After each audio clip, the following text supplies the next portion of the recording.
వంశీని 10 రోజుల కస్టడీ కోరుతూ పడమట పోలీసులు విజయవాడ కోర్టులో పిటిషన్ దాఖలు చేశారు. వంశీ ఫోన్ సీజ్ చేసేందుకు అనుమతి ఇవ్వాలని పిటిషన్లో కోరారు. ఈ పిటిషన్పై సోమవారం విచారణ జరగనుంది. గన్నవరం టీడీపీ ఆఫీసులో టీడీపీ ఆపరేటర్గా పనిచేసిన సత్యవర్ధన్ను కిడ్నాప్ చేసిన వ్యవహారంలో వంశీపై పలు సెక్షన్ల కింద కేసు నమోదు చేశారు. వంశీతో పాటు మరో ఇద్దరికి కస్టడీకి ఇవ్వాలని పిటిషన్లో కోరారు. ఇక వంశీ ఫోన్ సీజ్ చేసేందుకు పర్మిషన్ ఇవ్వాలన్నారు.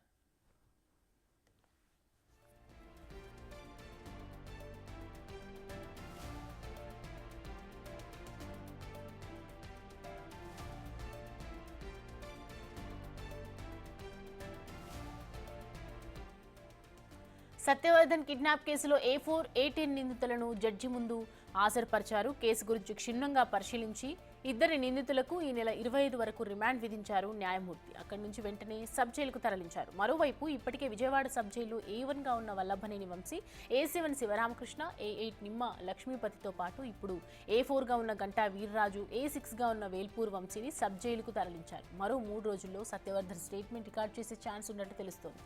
ఇదే క్రమంలో నిన్న వంశీతో పాటు ముగ్గురిని అరెస్ట్ చేసి రిమాండ్కు తరలించారు.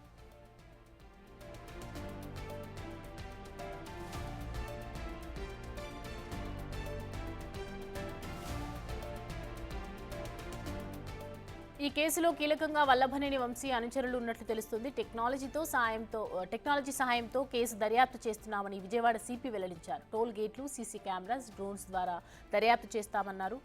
ఫోన్స్, హార్డ్ డిస్కుల ద్వారా విచారణ సాగుతోందన్నారు. ఏ కారు వచ్చింది, ఎటు వెళ్లిందనే కోణంలో విచారణ సాగుతోందని, టెక్నాలజీ నుంచి ఎవరూ తప్పించుకోలేరని సిపి చెబుతున్నారు.